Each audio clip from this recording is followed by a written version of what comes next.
नमस्कार। सॉल्यूशन 81 के YouTube channel में आपका स्वागत है। मैं विनोद सोलंकी और आज हम मध्य प्रदेश के व्यापम में पूछे गए मैथमेटिक्स के महत्वपूर्ण प्रश्नों को हल करेंगे।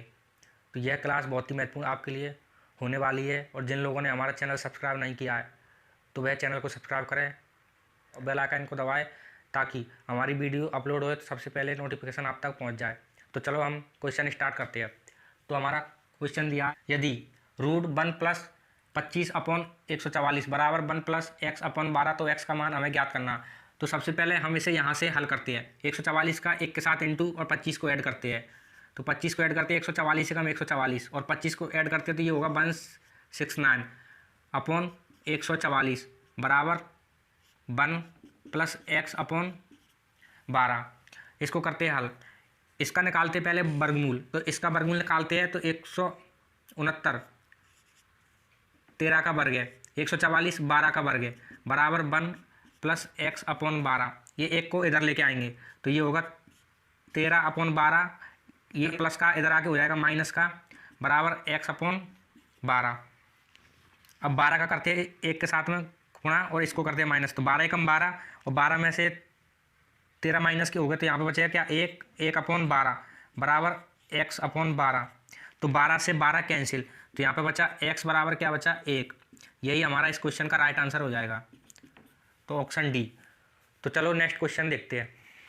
तो हमारा क्वेश्चन दिया गया है, एक 6 सेंटीमीटर वाले घन को 2 सेंटीमीटर के घनों में काटा जाता है तो छोटे घनों का कुल पृष्ठीय क्षेत्रफल सेंटीमीटर स्क्वायर में है, ये हमें ज्ञात करना। तो एक सबसे पहले बड़ा घन दिया है, उसकी भुजाएं कितनी, 6 सेंटीमीटर। छोटे घन की भुजा है 2 सेंटीमीटर। तो यहाँ पे लिखते हैं बड़े घन की भुजा, बड़े घन की भुजा कितनी है, 6 सेंटीमीटर। छोटे घन की भुजा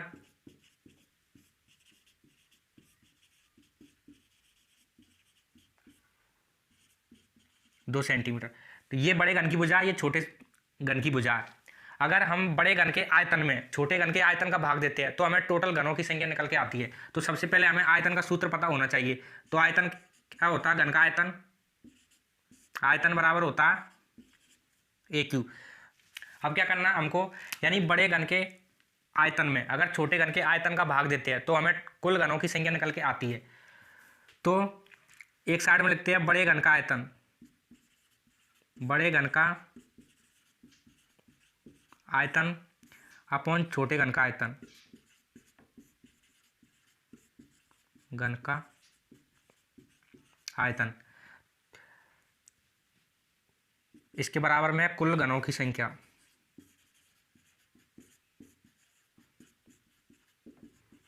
यहां से कुल घनों की संख्या निकल के आएगी।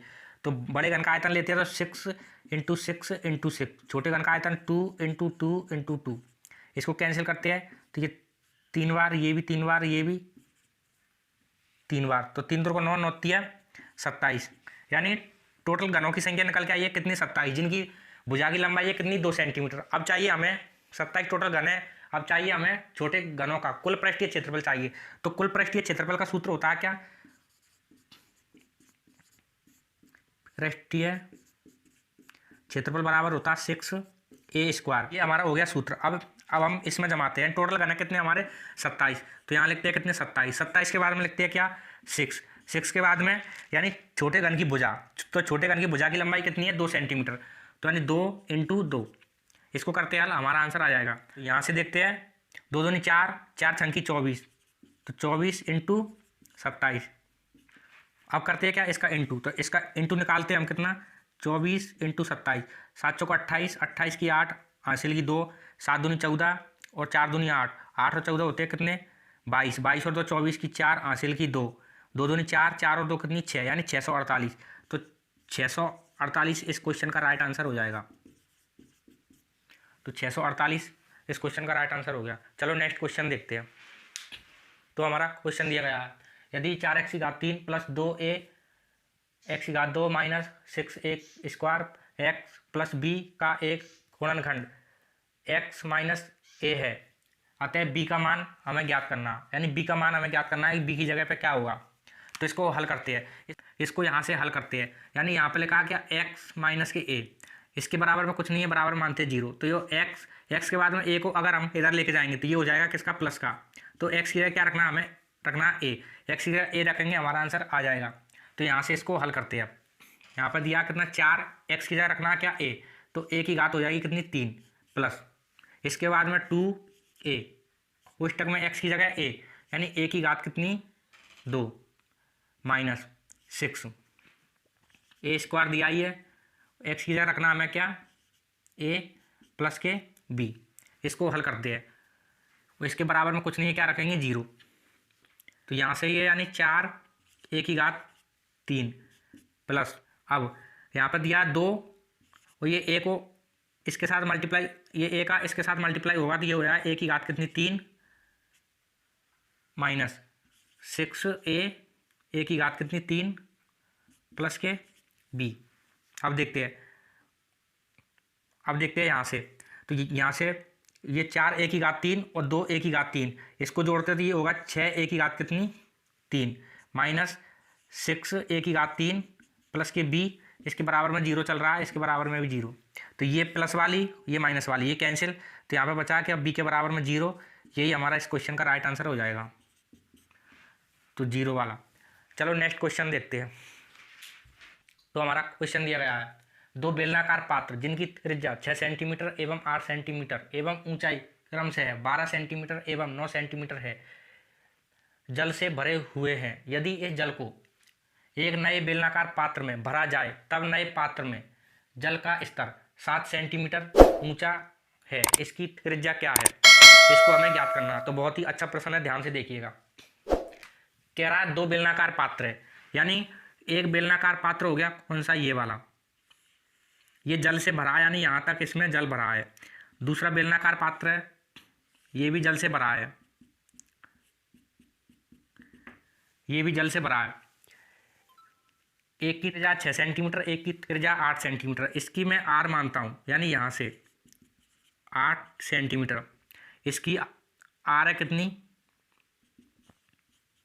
6 सेंटीमीटर। कह रहा है दोनों जल से भरे हुए हैं और इनकी ऊंचाई है क्रम से, एक की ऊंचाई है 6 सेंटीमीटर वाले की कितनी 12 और 8 सेंटीमीटर वाले की 9। तो इसकी ऊंचाई यानी हाइट है इसकी 9 सेंटीमीटर और इसकी हाइट है कितनी 12 सेंटीमीटर। कह रहा है भरे जल से भरे हुए हैं, यदि इस जल को एक नए बेलनाकार पात्र में भरा जाए, यानी इसके जल को, इन दोनों के जल को नए बेलनाकार पात्र में भरना है, नए बेलनाकार पात्र में भरना है, जिसकी हाइट दी गई है कितनी 7 सेंटीमीटर, यानी 7 सेंटीमीटर ऊंचा होता है। तो हमें इसकी त्रिज्या ज्ञात करनी है, यानी इसकी आर हमें ज्ञात करनी है, तो ये हमें ज्ञात करना। तो इसमें करना क्या है, यानी ये बेलनाकार पात्र है, एक बेलनाकार पात्र ये है, एक बेलनाकार पात्र ये है, इन दोनों का जल है। अगर मैं इनके जल को या तो दूसरे बेलनाकार पात्र में भरूंगा तो भी जल ही रहेगा, यानी जल बराबर रहेगा, यानी इसके जल को, यानी पहले बेलनाकार पात्र दूसरा बेलनाकार पात्र, इन दोनों के अगर जल को मैं तीसरे बर्तन में डालूंगा तो यानी जल तो वही रहेगा। इसका मतलब है कि इसका आयतन कभी चेंज नहीं होगा, यानी जल का आयतन हमेशा बराबर रहेगा। तो हमें ये ज्ञात करना, तो यानी बेलन के आयतन का सूत्र हमें लगाना। बेलन के आयतन का सूत्र होता है क्या, बेलन का आयतन बराबर होता है क्या पाई आर स्क्वायर एच, ये बेलन के आयतन का सूत्र है। यानी इन दोनों के आयतन और इसका आयतन क्या होगा बराबर होगा। तो इसको मैं दे दूं क्या R1, इसको H1, इसको R2, इसको H2, इसको R3 और इसको H3। अब देखते हैं, अब हम इसको करते हैं हल। तो यहाँ से लिखते हैं, यानी यहाँ दिया क्या पाई के बाद में R1 स्क्वायर और H1 प्लस, यानी इन दोनों के आयतन को जोड़ना है। फिर पाई के बाद में R2 स्क्वायर और H2 बराबर, यानी इन दोनों का आयतन तीसरे बेलन के आयतन के समान होगा। तीसरे बेलन का आयतन यानी पाई R3 स्क्वायर और H3, इसमें इसको जमा देंगे हमारा आंसर आ जाएगा। तो यहाँ से देखते हैं, यानी ये सब बराबर है, यानी यहाँ से हम पाई कॉमन लेते हैं, तो पाई कॉमन लेंगे तो पाई कैंसिल हो जाएंगी, यानी तीनों पाई। अब ये पाई हमारी कैंसिल, अब बचा यानी R1 का स्क्वायर यानी 8 का स्क्वायर, 8 का स्क्वायर होता है कितना 64, इंटू एच, एच कितना है इसमें 9, H1 प्लस R2, R2 कितना 6, 6 का स्क्वायर यानी 36, H2 कितना दिया है 12 बराबर R3 नहीं दिया है तो यहाँ पे लिखते हैं क्या R3 का स्क्वायर और H3 दिया कितना 7। इसको करते हैं हल। तो यहाँ से देखते हैं 9 चौके 36 की 6 हासिल की 3, 9 चंकी 54, 54 3 होते हैं कितने 57 प्लस इसके बाद में इसको करते हैं तो 12 छंकी 72, 72 की 2 हासिल की 7, 12 3 36, 36 और 7 होते हैं 43 बराबर, यानी यहाँ से इसको छोड़ते हैं अब इंटू 7, ये इंटू में है 7, इसको जोड़ते हैं तो ये होगा कितना 8, 3 और 7 होते हैं 10 की 0 हासिल की 1, एक को इसमें जोड़ते हैं तो 5 और 5 10 बराबर में R स्क्वायर इंटू 7, 7 का इसमें लगाते हैं क्या भाग, 7 का भाग लगाते हैं तो ये जाएगा एक बार यानी 7 एकम 7, यहाँ से बचेगी 3 तो ये होगा कितना 30, तो 7 चौको 28, यहाँ से बचेगी 2, फिर 7 चौको 28 तो यहाँ से बचा यानी R स्क्वायर बराबर कितना आ गया 144। तो 144 अगर ये स्क्वायर हटेगा तो इधर लगेगा क्या रूट, तो यहाँ से R 144 है, 144 में लग गया क्या रूट, इसको निकालेंगे बाहर। अगर इसका हम वर्गमूल लेते हैं तो इसका वर्गमूल आता है यानी R बराबर कितना 12, तो 12 सेंटीमीटर यानी तीसरे की क्या आ गई त्रिज्या, तो यही हमारा इस क्वेश्चन का राइट आंसर हो जाएगा, तो 12 सेंटीमीटर, तो ऑप्शन ए वाला सही हो जाएगा। चलो नेक्स्ट क्वेश्चन देखते हैं। तो हमारा क्वेश्चन दिया गया है एक संख्या का 75% दूसरी संख्या के 3/7 के समान है, तो पहली संख्या और दूसरी संख्या के मध्य अनुपात क्या है, इसको हमें ज्ञात करना। तो देखते हैं एक संख्या का 75% यानी कोई संख्या मानते हैं हम x, पहली संख्या x मानी उसका कितना 75%, 75% बराबर दूसरी संख्या कुछ भी नहीं दी है तो y मानते हैं, y यानी जहाँ पर का की के दिया होता है उसका मतलब इंटू होता है, तो y के यानी 3/7 के समान है मतलब बराबर है। इसको हल करते हैं तो इसको 25 से कैंसिल करते हैं, 25 3 75 और 25 चौको 100, तो यहाँ से आया ये x इंटू 3, तो यहाँ से आया ये x इंटू 3/4 बराबर y इंटू 3/7, तो यहाँ से इसको कैंसिल करते हैं 3 से 3 कैंसिल। अब देखते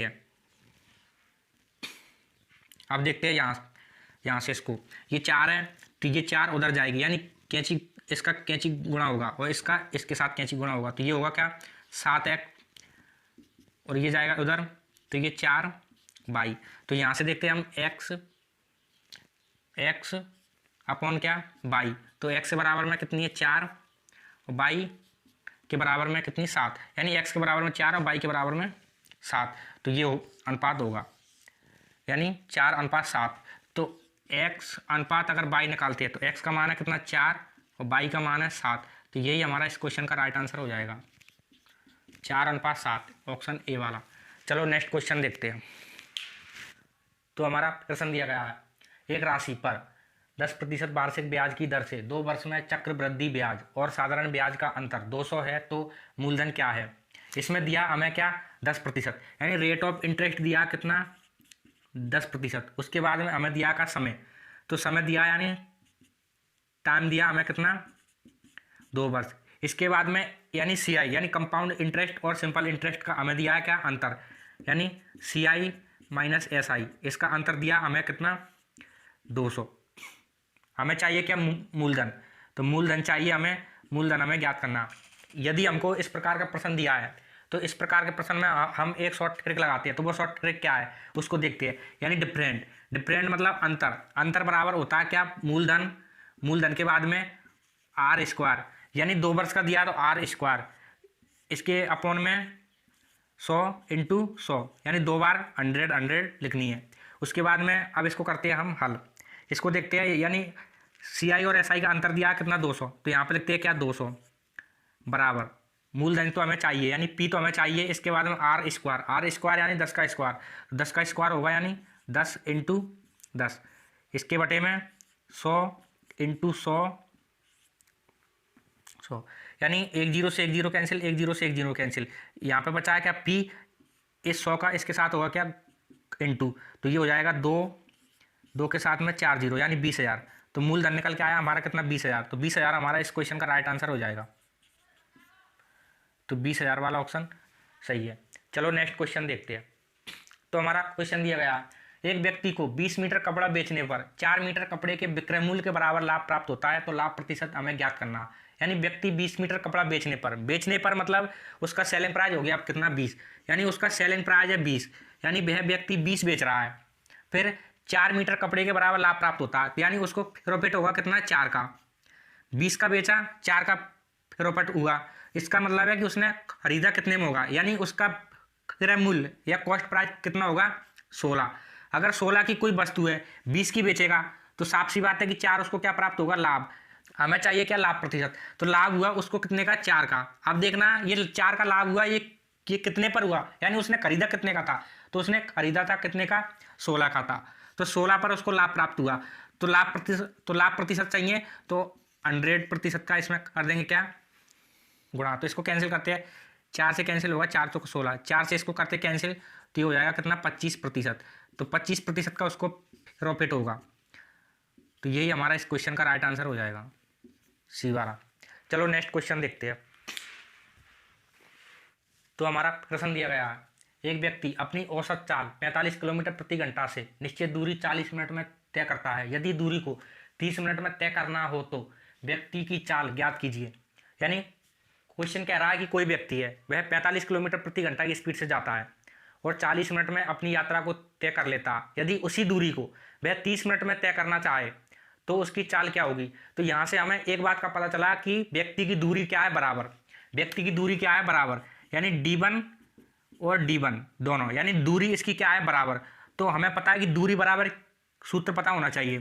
तो दूरी बराबर होता है क्या, दूरी बराबर होता है चाल इंटू समय। ये हमारा दूरी का सूत्र है। दूरी बराबर क्या होता है, चाल इंटू समय। इसमें क्वेश्चन को जमा देंगे, हमारा आंसर आ जाएगा। तो यहाँ पे दिया है क्या, दूरी दोनों की क्या है, सेम। दूरी बराबर है तो दोनों दूरी क्या रखेंगे हम, बराबर। तो पहली चाल दी है क्या, 45 किलोमीटर प्रति घंटा, 45 किलोमीटर प्रति घंटा। उसके बाद दिया है क्या, समय दिया है 40 मिनट, ये 40 मिनट है। इधर देखो, यदि मैथमेटिक्स में, यानी संपूर्ण मैथमेटिक्स में जब तक यूनिट बराबर नहीं होंगी तब तक हमारा आंसर आ नहीं सकता। तो यूनिट बराबर करने के लिए क्या करना पड़ेगा, ये क्या मिनट, अगर मिनट को हमें क्या में चाहिए, घंटे में, तो इसमें भाग देना पड़ेगा कितने का, 60 का। इसके बाद में बराबर, दूसरी चाल हमको दी नहीं है, दूसरी चाल हम कुछ भी मान लेंगे, यानी S2 मानते हैं। अगर ये चाल हमारी S बने, इसको मानते हैं S2 इंटू कितने मिनट में तय करना है, 30 मिनट में, तो यहाँ लिखते हैं 30। इसको भी घंटे में चेंज करना है, तो इसमें भी 60 का भाग देना। इसको हल करते हैं तो ये 60 से 60 कैंसिल, यानी बराबर वाली संख्या कैंसिल हो जाती है। फिर यहाँ से इसको कैंसिल करते हैं, 0 से 0 कैंसिल, 3 से इसको कैंसिल करते हैं, 3 से कैंसिल होगा, ये कितनी बार, 15 बार, 15 3 45। तो इसको करते हैं क्या, गुणा, 15 चौको 60, तो यह जाएगा 60। इसके बाद में किलोमीटर प्रति घंटा बराबर S2, यानी दूसरी चाल क्या रही होगी उसकी, 60 किलोमीटर प्रति घंटा। तो यही इस क्वेश्चन का राइट आंसर हो जाएगा, ऑप्शन बी वाला।